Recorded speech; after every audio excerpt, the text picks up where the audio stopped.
പ്രശാന്തേട്ട, മഹാരാഷ്ട്രയിൽ മുഖ്യമന്ത്രിയായ ദേവേന്ദ്ര ഫഡ്നാവിസിന്റെ സത്യപ്രതിജ്ഞ കഴിഞ്ഞിട്ടുണ്ട്. കാരണം ബി.ജെ.പി വലിയ വിജയം നേടിയ ഒരു സംസ്ഥാനമാണ്. അവിടെ ബി.ജെ.പി ഇനിയും വലിയ പ്രതീക്ഷയോടെയാണ് മുന്നോട്ട് പോകുന്നത്. അതേസമയം പ്രതിപക്ഷ പാർട്ടികൾ വലിയ പൊല്ലാപ്പിലാണ്. അവിടെ തമ്മിലടി രൂക്ഷമാണ്. കാരണം ദയനീയമായ ഒരു പരാജയമായിരുന്നു. അവർ പോലും പ്രവചിച്ചിട്ടില്ലാത്ത വലിയൊരു പരാജയത്തിലേക്ക്, പടുകുഴിയിലേക്ക് വീണതിന് പിന്നാലെ അവരുടെ ഇപ്പോൾ വലിയ പ്രതിസന്ധിയിലാണല്ലോ. ഇപ്പൊ അവിടെ എന്താണ് സംഭവിക്കുന്നത് നിലവിൽ? മഹാരാഷ്ട്രയിലെ നിരന്തരം ട്വിസ്റ്റുകൾ സംഭവിച്ചുകൊണ്ടിരിക്കുന്ന സംസ്ഥാനങ്ങൾ, രാഷ്ട്രീയത്തിനകത്ത് എപ്പം എന്ത് സംഭവിക്കും എന്ന് പറയാൻ പറ്റാത്തതും അല്ലെങ്കിൽ പ്രവചിക്കാൻ പറ്റാത്തതുമായിട്ടുള്ള സംസ്ഥാനങ്ങളിൽ ഒന്നാണ് മഹാരാഷ്ട്ര. അത് കഴിഞ്ഞിട്ട് കർണാടക എങ്ങനെ വരുന്നത്? കാരണം ഇത് രണ്ടും ഏറ്റവും കൂടുതൽ സമ്പത്ത് ഉള്ള സംസ്ഥാനങ്ങളാണ്. അത് ഏത് പാർട്ടി ഭരിച്ചാലും അവർക്ക് അവരുടെ ഫണ്ടുകൾക്ക് ആവശ്യമായ സമ്പത്തും അല്ലെങ്കിൽ ഈ മോഷ്ടിക്കുന്നവനാണെങ്കിൽ മോഷ്ടിക്കാൻ ഉതകുന്ന രീതിയിലുള്ള കാര്യങ്ങളുമൊക്കെ നടക്കുന്ന ഒരു സംസ്ഥാനങ്ങളാണ്. അപ്പോൾ ഇതിനകത്ത് തന്നെ പാർട്ടികൾക്ക് ഏറ്റവും കൂടുതൽ തങ്ങളുടെ ഫണ്ട് ലഭിക്കുന്ന അതാ ഞാൻ പറഞ്ഞത്, ഫണ്ട് ലഭിക്കുന്നത്. അപ്പം അത്തരത്തിലുള്ള ഒരു കാര്യമാണ്. ഇപ്പൊ ഈ പ്രാവശ്യത്തെ ഈ തെരഞ്ഞെടുപ്പ് ഫലം ആൾക്കാരെ ഞെട്ടിച്ചിരിക്കുകയാണ്. കാരണം ക്ലീൻ സ്വീപ്പ് ആയിരുന്നു ബി.ജെ.പിയുടെ നേതൃത്വത്തിലുള്ള ഒരു സഖ്യത്തിന് കിട്ടിയത്. മാത്രമല്ല ബി.ജെ.പി വളരെ കൂടുതൽ സീറ്റ് ലഭിക്കുന്ന ഒരവസ്ഥ, 132 സീറ്റോളം ഉണ്ട്. എന്നാൽ ഇലക്ഷന് മുമ്പ് ബി.ജെ.പി ഒറ്റയ്ക്ക് ഭൂരിപക്ഷം കിട്ടുന്ന സീറ്റിൽ മത്സരിച്ചതുമില്ല. വളരെ തന്ത്രപ്രധാനമായിട്ടാണ്, അല്ലെങ്കിൽ ഈ സോഷ്യൽ എഞ്ചിനീയറിംഗിൽ കൂടാണ് അവിടെ എല്ലാ മത്സരവും നടന്നത്. അതായത് മറ്റ് കൂടെ നിൽക്കുന്ന ഘടകകക്ഷികൾക്ക് അവർക്കും അധികാരത്തിൽ വരാൻ അല്ലെങ്കിൽ മുഖ്യമന്ത്രി സ്ഥാനത്തേക്ക് വരാൻ ഉതകുന്ന രീതിയിലുള്ള ഒരു പ്രതീക്ഷ കൊടുക്കുന്ന സീറ്റ് വിഭജനവും, അല്ലെങ്കിൽ കേവല ഭൂരിപക്ഷത്തിന് കാട്ടിൽ കൂടുതൽ സീറ്റ് മത്സരിച്ചാൽ ബി.ജെ.പി കേവല ഭൂരിപക്ഷം കിട്ടിപ്പോകുമല്ലോ എന്ന് വിചാരിച്ച് ഒരു ചവിട്ടിപ്പിടുത്തവും കാര്യങ്ങളും ഒക്കെ ഉണ്ടാവുമെന്ന് കണ്ടായിരിക്കും അത്തരത്തിൽ കൊടുക്കാൻ. അപ്പം അജിത് പവാർ വിചാരിക്കും എനിക്ക് മുഖ്യമന്ത്രിയാവും, എനിക്ക് കൂടുതൽ സീറ്റ് പിടിച്ചാൽ, അല്ലെങ്കിൽ ഞാൻ മത്സരിക്കുന്ന സീറ്റുകൾ വളരെ കൂടുതൽ എനിക്കാണെങ്കിൽ എനിക്ക് അതിന് വിലപേശാമല്ലോ. മാത്രമല്ല ശിവസേനയല്ല ഈ കഴിഞ്ഞ ഏക്നാഥ് ഷിൻഡെയും അങ്ങനെ ധരിച്ചിട്ടുണ്ട്. എന്തായാലും വളരെ കൂടുതൽ സീറ്റിൽ അവർ ജയിക്കുകയും പ്രതിപക്ഷ നേതൃസ്ഥാനത്തേക്ക് ക്ലെയിം ചെയ്യാൻ പറ്റാത്ത അവസ്ഥയിൽ താഴെ പോവുകയൊക്കെ ചെയ്തു. അതായത് 21 സീറ്റ് എങ്കിലും ഉണ്ടെങ്കിൽ, ഒരു ഒറ്റ പാർട്ടിക്ക് ഉണ്ടെങ്കിൽ ആ പാർട്ടിക്ക് പ്രതിപക്ഷ നേതൃസ്ഥാനത്തിന് അവകാശവാദം ഉന്നയിക്കാൻ പറ്റില്ല. പിന്നെ അല്ലെങ്കിൽ കൊടുത്തെങ്കിൽ കൊടുത്തു, അത് അവരുടെ തീരുമാനമാണ്, ഈ ക്യാബിനറ്റിന്റെ തീരുമാനമാണ്. കൊടുക്കണമെങ്കിൽ കൊടുക്കാം, കൊടുത്തില്ലെങ്കിൽ ഒന്നും പറയാൻ പറ്റത്തില്ല.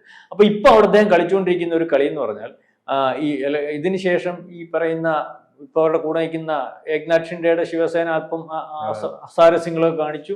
അല്ലെങ്കിൽ ഈ അവസരം കിട്ടുവാണെങ്കിൽ ഘടകകക്ഷികൾ അസാരസ്യങ്ങൾ കാണിക്കുകയും അല്ലെങ്കിൽ അവരുടെ താല്പര്യങ്ങൾ സംരക്ഷിക്കാൻ ശ്രമിക്കുകയും ഒക്കെ എന്നുള്ളത് രാഷ്ട്രീയ പാർട്ടികൾക്ക് എല്ലാവർക്കും അറിയാവുന്നത്. അത് രാഷ്ട്രീയ പാർട്ടികളുടെ സ്വഭാവത്തിന്റെ ഭാഗവുമാണ്. എനിക്ക് തോന്നുന്നു ഒരു ബി.ജെ.പിക്ക് ഒരു 20 സീറ്റ് കുറവാണെങ്കിൽ മുഖ്യമന്ത്രി, അതായത് കഴിഞ്ഞ പ്രാവശ്യം ബി.ജെ.പിക്ക് സംഭവിച്ചത് അങ്ങനെയാണല്ലോ. 105 സീറ്റ് ഉണ്ടായിട്ടും ബാക്കി കൂടെ മത്സരിച്ച ആൾ ബാക്കി വെളിയിൽ നിൽക്കുന്ന ആൾക്കാരുടെ ഭാഗമായിട്ട് നിന്നിട്ട് മുഖ്യമന്ത്രി ആവുന്ന ഒരു അവസ്ഥയിലേക്ക് വന്നു. അപ്പൊ ആ ഇപ്രാവശ്യം യാതൊരു കാരണവശാലും ഇവർ രണ്ടുപേരും കൂടെ അപ്പുറത്ത് പോയാലും ഭരിക്കാൻ പറ്റുന്ന അവസ്ഥയിലേക്ക് ഇല്ല. അതുകൊണ്ട് ഈ ബി.ജെ.പിക്ക് ഒറ്റയ്ക്ക് എവിടെ കേവല ഭൂരിപക്ഷം ഇല്ലെങ്കിൽ പോലും ബി.ജെ.പി ഒരിക്കലും ഈ പറയുന്ന പോലെ താറടിക്ക് അല്ലെങ്കിൽ താഴത്തിടാനൊന്നും പറ്റുന്ന ഒരവസ്ഥയില്ല. അപ്പം ഇതിനകത്ത് ഇനിയും ഈ പറയുന്നത് പോലെ ഇപ്പം പ്രതിപക്ഷ കക്ഷികൾ ഈ പറയുന്നത് പോലെ സീറ്റ് കുറവാണെങ്കിൽ തന്നെയും നാളെ കാലത്ത് ഉയർത്തെഴുന്നേറ്റ് വരത്തില്ല എന്നൊന്നും പറയാൻ പറ്റത്തില്ല. കാരണം മഹാരാഷ്ട്ര ബോംബെ മുനിസിപ്പൽ കോർപ്പറേഷൻ എന്ന് പറഞ്ഞ കോർപ്പറേഷൻ ഇപ്പോഴും ഈ ഉദ്ധവ് താക്കറെയുടെ സ്വാധീനത്തിലുള്ളതാണ്. അപ്പം ആ ബോംബെ മുനിസിപ്പൽ കോർപ്പറേഷൻ എന്ന് പറഞ്ഞാൽ നമ്മൾ ഈ പറയുന്ന ഇവിടുത്തെ ഒരു മുനിസിപ്പൽ കോർപ്പറേഷൻ പോലെ മറ്റൊന്നുമല്ല. ഈ ചില സംസ്ഥാനങ്ങളെക്കാട്ടി കൂടുതൽ ഈ പറയുന്ന വാർഷിക ബഡ്ജറ്റും മറ്റു കാര്യങ്ങളും അല്ലെങ്കിൽ അതുപോലെ വരുമാനമുള്ള ഒരിതാണ് ഇത്. ആ പാർട്ടിയുടെ നിലനിൽപ്പ് അല്ല, ഭരണമുള്ളപ്പോഴും ഇല്ലപ്പോഴും എപ്പോഴും അവരുടെ കയ്യിലിരിക്കുന്ന ഒരു സംവിധാനമാണ്. അത് അവരുടെ സമ്പത്തിന്റെ നിലനിൽപ്പ് തന്നെ ഇതാണ്. ഈ ഉദ്ധവ് താക്കറെയുടെ അല്ലെങ്കിൽ ശിവസേനയുടെ ഒക്കെ അവർ ഒരിക്കലും അവരുടെ കയ്യിൽ നിന്ന് വിട്ടുപോകത്തില്ല. അത് ഏത് സ്റ്റൈലിലാണെങ്കിലും അവർ പിടിച്ചു വെക്കുന്ന ഒരവസ്ഥയാണ്. ഗുണ്ടായുസത്തിൽ കൂടെ ആണെങ്കിലും മറ്റു രീതിയിലൊക്കെ ആണെങ്കിൽ. അപ്പൊ ഇതിനകത്ത് ഈ MNS എന്ന് പറയുന്ന ഒരു പാർട്ടിയുണ്ട്. MNS എന്ന് പറയുന്ന പാർട്ടി ഈ പ്രാവശ്യം ഏതാണ്ട് 135 സീറ്റിൽ മത്സരിച്ചു.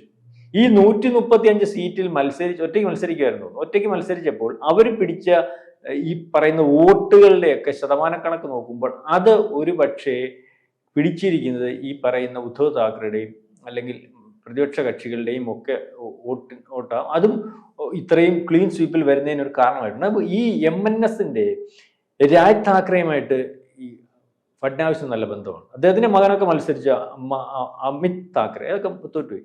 അപ്പം അദ്ദേഹമായിട്ടുള്ള ബന്ധം കൂടുതൽ ദൃഢമാക്കുന്നതിന് വേണ്ടി, അല്ലെങ്കിൽ ആ ബന്ധം ഉപയോഗിച്ച് അവർക്ക് കൃത്യമായ സ്വാധീനം എനിക്കൊന്ന് ബോംബെ മുനിസിപ്പൽ കോർപ്പറേഷനകത്തുണ്ട്. ഇപ്പൊ ബോംബെ മുനിസിപ്പൽ കോർപ്പറേഷൻ തിരഞ്ഞെടുപ്പിൽ ഉദ്ധവിന്റെ ഈ പറയുന്ന അപ്രമാദിത്യം അവിടുന്ന് അവസാനിപ്പിക്കുകയും അതോടുകൂടി ഉദ്ധവ് താക്കറെയും അല്ലെങ്കിൽ ഈ നാളെ കാലത്തെ BJPക്ക് വീണ്ടും ഭീഷണിയാവാൻ സാധ്യതയുള്ള ശരത് പവാറിനെയും അല്ലെങ്കിൽ പ്രതിപക്ഷ കക്ഷികളെയും ഒക്കെ ഇല്ലായ്മ ചെയ്യുന്ന ഒരവസ്ഥയിലേക്ക്, അല്ലെങ്കിൽ അതിനുവേണ്ടിയുള്ള ഒരു നീക്കം നടത്തുന്നതിന്റെ ഭാഗമായി ഈ MNSനെ ഈ സഖ്യത്തിന്റെ ഭാഗമാക്കാൻ വേണ്ടി ശ്രമിക്കുന്നുണ്ട്. അതിനകത്ത് ഈ രാംദേവ് എന്ന് പറയുന്ന ഇപ്പോഴത്തെ കേന്ദ്രമന്ത്രിയൊക്കെ എതിരാണ്, എന്നെങ്കിൽ പോലും ചെവിക്കൊള്ളാതെ ആ രീതിയിലേക്ക് പോകണം. അതായത് കൃത്യമായ ഒരു നീക്കമാണ് ആ നീക്കുന്നത്. മുനിസിപ്പൽ കോർപ്പറേഷൻ BJPയുടെ ഭാഗമാവുകയും അല്ലെങ്കിൽ ഈ MNSന്റെ കൂടെ നിന്നിട്ട് ഭാഗമാക്കുകയൊക്കെ ചെയ്താൽ പിന്നെ പിടിച്ചു നിൽക്കാൻ പറ്റാത്തൊരവസ്ഥയിലേക്ക് കാര്യങ്ങൾ പോകും. കാരണം രാഷ്ട്രീയ പാർട്ടിക്ക് ഏറ്റവും വേണ്ടപ്പെട്ടതെന്ന് പറഞ്ഞാൽ ഭരണ സ്വാധീനം വേണം, അല്ലെങ്കിൽ ഈ ഫണ്ട് വേണം. ഈ ഭരണ സ്വാധീനം ഒരുപക്ഷെ ഈ പറയുന്നത് പോലെ നിയമസഭയിൽ ഇല്ലെങ്കിൽ, അല്ലെങ്കിൽ ഇപ്പൊ ഈ ഇത്തരത്തിലാണെങ്കിൽ പോലും ബോംബെ മുനിസിപ്പൽ കോർപ്പറേഷൻ ഉണ്ടെങ്കിൽ പല കാര്യങ്ങളും നടത്തിയെടുക്കുന്നതിനും, അല്ലെങ്കിൽ വലിയ വലിയ മുതലാളിമാരെ കയ്യിൽ വെക്കുന്നതിനും, അല്ലെങ്കിൽ അവിടുത്തെ ജനപ്രതിനിധികളെ കോടീശ്വരന്മാരും അതോടൊപ്പം തന്നെ പ്രധാന നടന്മാർ നടിമാർ ഉൾപ്പെടെ എല്ലാ കോടീശ്വരന്മാരുടെ ഒരു കേന്ദ്രമാണ്. അപ്പം ഈ മുനിസിപ്പൽ കോർപ്പറേഷൻ അവരുടെ കയ്യിലാണെങ്കിൽ ഈ പറയുന്ന വ്യവസായികളുടെ കയ്യിലാക്കുന്നതിനും, ഇവിടുത്തെ ജനപ്രതിനിധികളെ വെച്ച് അല്ലെങ്കിൽ കോർപ്പറേഷന്റെ ഭരണം വെച്ചിട്ട് അവർക്ക് സ്വാധീനമുള്ള സീറ്റുകൾ വീണ്ടും പിടിച്ചെടുക്കുന്നതിനും ഒക്കെ സാധിക്കും. അപ്പം അത്തരത്തിൽ ഒരു നീക്കത്തിലേക്ക് പോലും പോകാതെ വളരെ കാലം മുമ്പ് ഇത് പിടിച്ചെടുക്കുന്നതിന് വേണ്ടി അല്ലെങ്കിൽ നോട്ടം വിട്ട് BJP മത്സരിക്കുകയും ഒക്കെ ചെയ്യുന്നുണ്ട്. പക്ഷെ കഴിഞ്ഞ പ്രാവശ്യവും അല്ലെങ്കിൽ ഭൂരിപക്ഷത്തിൽ വരുന്ന ഒരവസ്ഥ BJP തൊട്ട് പിന്നാലെ ഉണ്ടായിട്ട് പോലും ഭൂരിപക്ഷത്തിൽ വരുന്ന അവസ്ഥ ഉദ്ധവ് താക്കറെയുടെ കയ്യിൽ തന്നെ തിരിച്ചു പോകുന്ന ഒരു രീതിയുണ്ട്.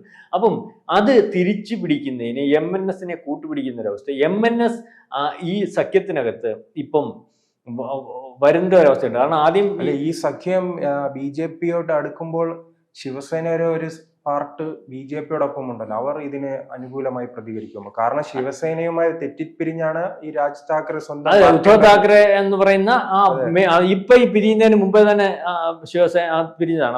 ഇവര് ചേട്ടൻ അനിയൻ അങ്ങനെ ഉള്ള ഒരു ബന്ധം. അപ്പം അതിനകത്ത് ഇപ്പം ഈ വേറെ ഒരു ഘടകകക്ഷിക്ക് MLA സീറ്റില്ലല്ലോ, വേറെ ആളെ വെക്കുന്നതിനും അല്ലെങ്കിൽ BJPയുടെ സ്വാധീനത്തിലുള്ള ഏതെങ്കിലും ഒരു മന്ത്രിയെ മാറ്റിയിട്ട് അയാളെ ഒരു എന്തുവാ MNSന് ഒരു മന്ത്രിയെ കൊടുക്കുന്നതും അത് ഈ രാജ് താക്കറയുടെ മകനാവുന്നതിനും ഒക്കെ പ്രശ്നമില്ലല്ലോ. മന്ത്രിയെ കൊടുത്തു കഴിഞ്ഞാൽ അത് നമുക്ക് BJPക്ക് താല്പര്യമുള്ള സീറ്റ് മത്സരിപ്പിച്ചാൽ പോരെ. അപ്പൊ അതിനകത്തൊന്നും ഈ പറയുന്നത് പോലെ എതിർ പറയാനൊന്നും പറ്റത്തില്ല. കാരണം അത് രാഷ്ട്രീയ നീക്കമാണ്. അതിനകത്ത് പ്രധാനപ്പെട്ട കക്ഷി BJPയുമാണ്.